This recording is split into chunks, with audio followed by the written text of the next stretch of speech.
Hello everyone and welcome to a new video on the channel. I'm Adam Ferns and this is ranking all the gym leaders from the Unova region, or Gen 5.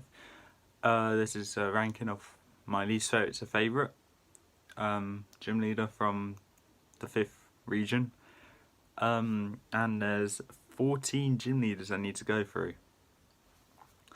Please bear in mind this is my opinion, and my opinion is only, to me, correct, so it's my perspective. If your opinion is different, please in the comments below who your favourite gym leader from the Unova region is. And let's see, good conversation going on there. And without any further ado, let's get into this video. Well, into this ranking. So coming in 14th, 13th and 12th place, because they're all equally bad, is Chili, Silent and Cress. They are the fire, grass and water type gym leaders of Striaton City, and by far the worst gym leaders who ever exist. Worse than Whitney, to some people.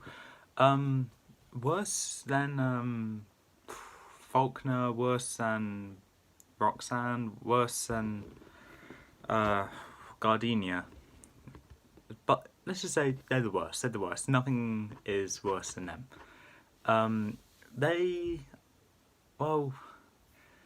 They're the first gym leaders you come across, so naturally they're going to be a bit easy with a Lillipup along with an elemental monkey.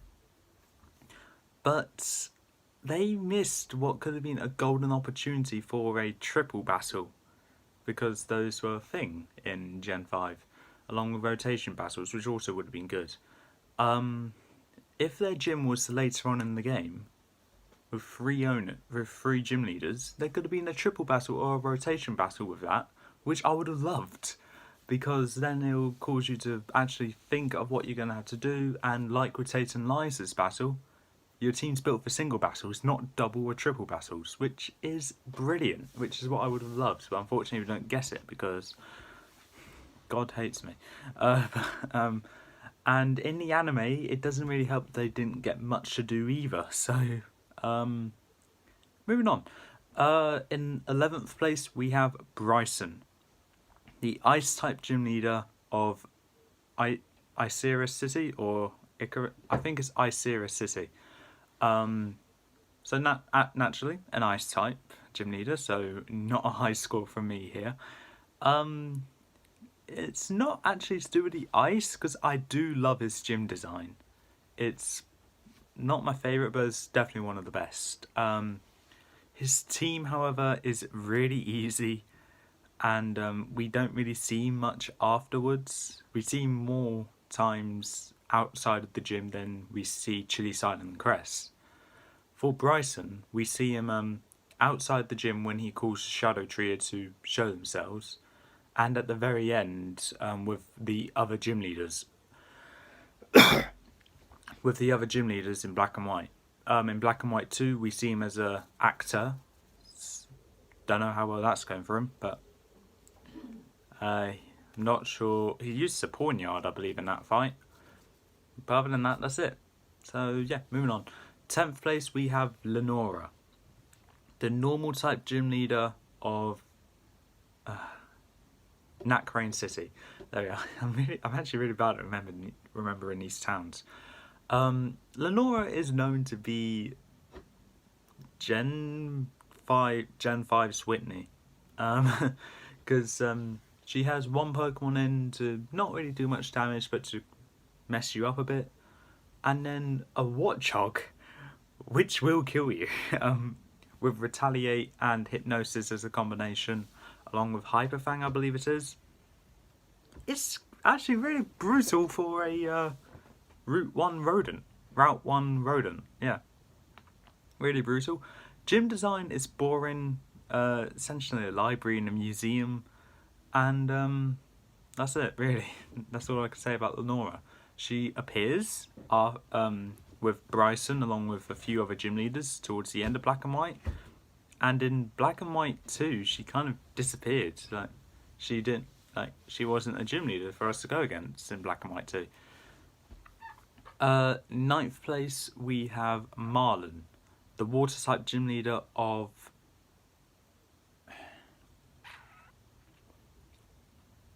Okay,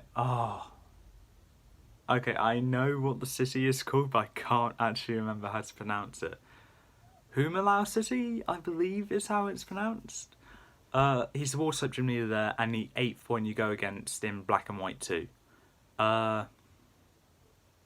He doesn't really do much outside the gym apart from just let a drawbridge down so you can raid Team Plasma's boat. And also his gym design is okay. It reminds me of Claire's, if anything. And his team is pretty well rounded. Not as good as Crash Awakes in my opinion, but relatively alright. 8th place is Sharon from Black and White 2, and technically Black and White, but he wasn't a gym leader there. And he's the normal type gym leader of Aspertia City. I think that's the name of the city. Yeah, I'm gonna say that is Aspertia City, I think. He's the first gym leader you go against, and he's just as hard as Leonora. Luckily, he doesn't have a Watchog or Herdia. He has instead a Lillipup, and what is the other Pokemon he has? I think it's probably a Patrat, but probably not. But all I know is it's quite hard for the first gym. The only fighting type you have access to is Riolu, but knowing that not only that Riolu's kind of hard to come across, but you also need to level up quite a bit until it gets a actual fighting type move. Really, if you ask me, I think normal type should be more in the middle of the game instead of early game. Just saying. Moving on to 7th place, we have Iris, the Dragon type gym leader of Opelucid City in White version. Like this one, like Juan, I haven't gone against as a gym leader. Because I have gone against Iris as the champion, but I haven't gone against her as a gym leader. She has the same team as Graydon, no? So, yeah, okay. And she comes back in the in Team Plasma's castle to help out the main player, along with a few other gym leaders. But that's all Iris does, really, in my opinion. She's not as memorable as her mentor, being Graydon. And honestly, I have to link to the anime here. She is so annoying in the anime. Moving on to 6th place, we have Burr, the bug-type gym leader of Castelia City. What can I say about Burr? I need to give credit where it's due. Bug-type gym leaders and Elite Four members kind of get the bad end of the stick when it comes to their teams or whereabouts they're placed. Burr, I think, got the best spot for a gym for bug-types, being the furthest into the game, ignoring the Elite Four members. Hold on, Bugsy. There weren't any in Gen 3 or 4. Burr was 3rd, and Viola was, and there's none. And yeah, Burr got the furthest gym, so 3rd, the 3rd gym in Black and White, and Black and White 2 as well. He does a fair amount outside the gym. Like, he helps Iris and the main player get Bianca's Pokemon back.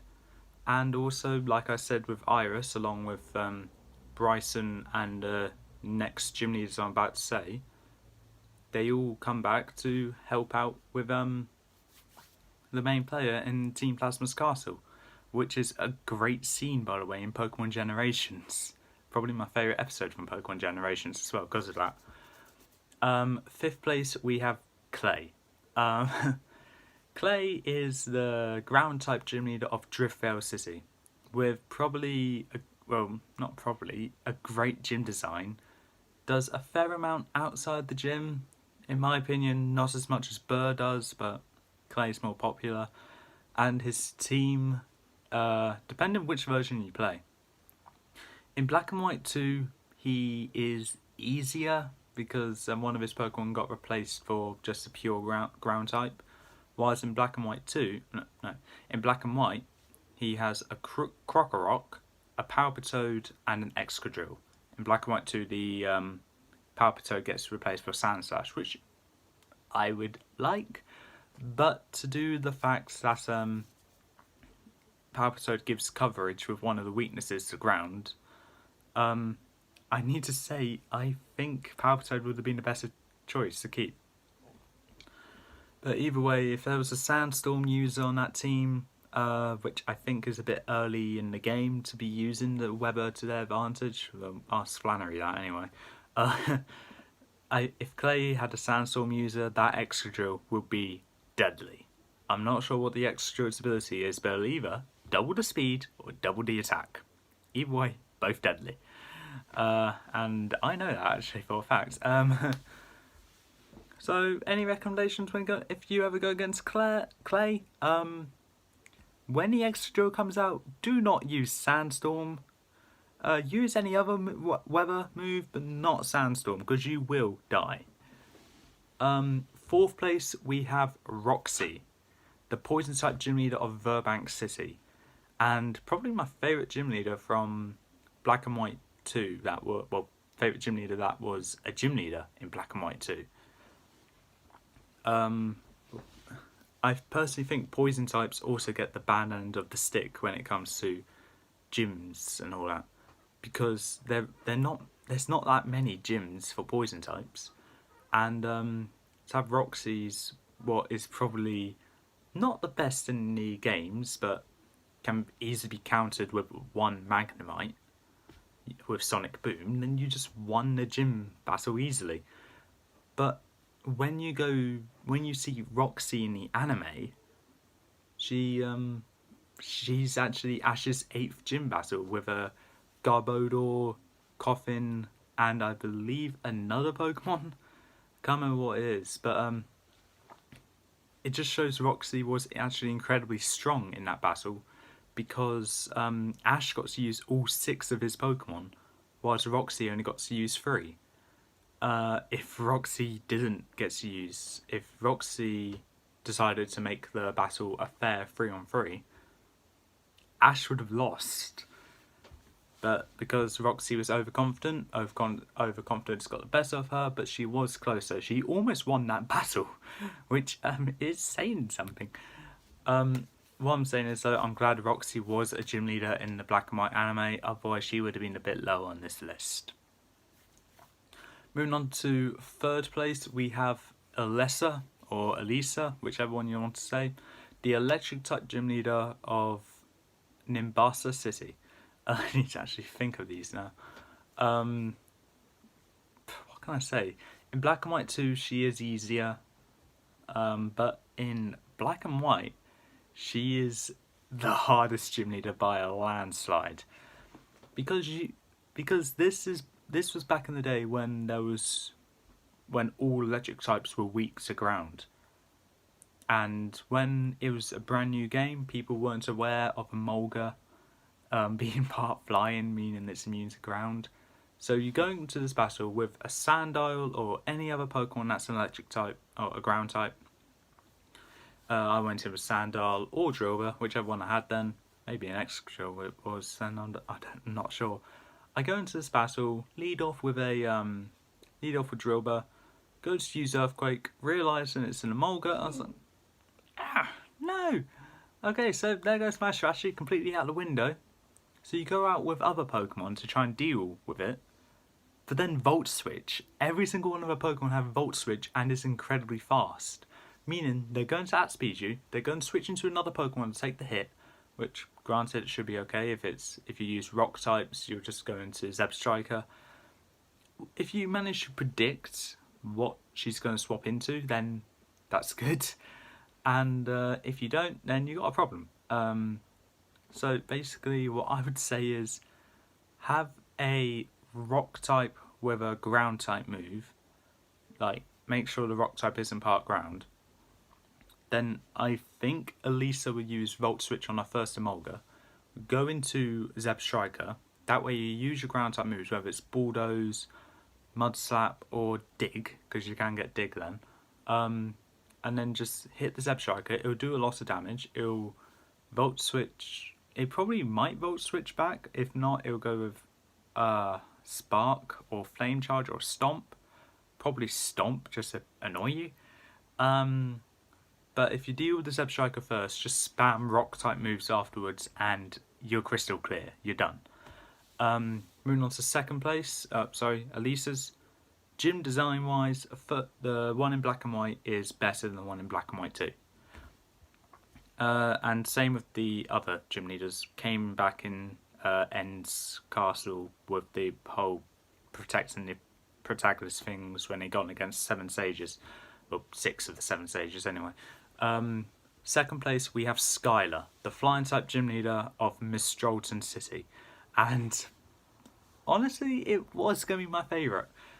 But because of the fact that flying types are a great type and the one remaining gym leader left is of a more popular type in my opinion, I had to give Skylar second. Great team, great gym design, especially in black and white. I loved being shot out of cannons. The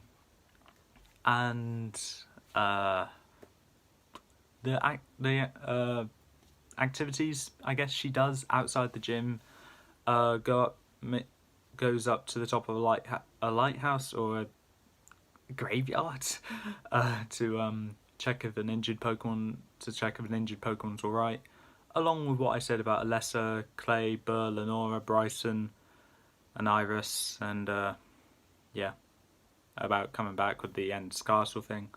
A fair amount, not the most because that still goes to Burr, but I think the fact that I like Skylar is her unique concept of battling in the anime, which is actually really infuriating, especially if you're a die-hard Pokemon fan and you want to actually earn your gym badge instead of just have her think of how the battle's going to go out. It's good to have a prediction, but it doesn't mean it'll come out like that. It's so annoying and so infuriating. But I think that's what made me like her. It's kind of like Dolores Umbridge in Harry Potter. Like, she's made to be hated, and that's why I like her, because she's made to be hated, and she does such a great job of being hated. But with that being said, we're down to one final gym leader, and if you know the gym leaders, and I did mention his name before, it's Graydon, the dragon type gym leader of Opelucid City in black, and black and white too. Basically, a great gym leader, that's all I can say. He was at one point my favourite gym leader of all time, looking badass with his beard, along with his line that he said in the games at End's Castle and in Pokemon Generations, along with his Haxorus, which is actually very terrifying. And I believe it has Dragon Dance, so that's where, if you're watching this, that's where I got my Dragon Dance inspiration from for my Haxorus, that I'm currently beating his ass with. So, if there's anything else I can say about Graydon, I love the gym design for both Black and White and Black and White 2. One is where you go along 3 statues of dragons, one is where you go along ride a dragon up to the top of another dragon identical to it, where you face Graydon and optional 2 trainers, but I go with all 4 because I go with all of the gym trainers in any game because I know I'm going to struggle against Graydon, because I never pack an ice type because most ice types are kind of bad. So I just go with neutral effective hits and have a steel type. For me it was Magnezone in Black and White 2. I'll be fine, just be careful of some of its moves and that Dragon Dance. But with that being said, that is the end of this ranking. So that is all for this time. If you like what you saw, leave a like, leave a comment, don't forget to subscribe. Join me in the next video where I'll be ranking the 8 gym leaders of the Kalos region. And I'll see you next time.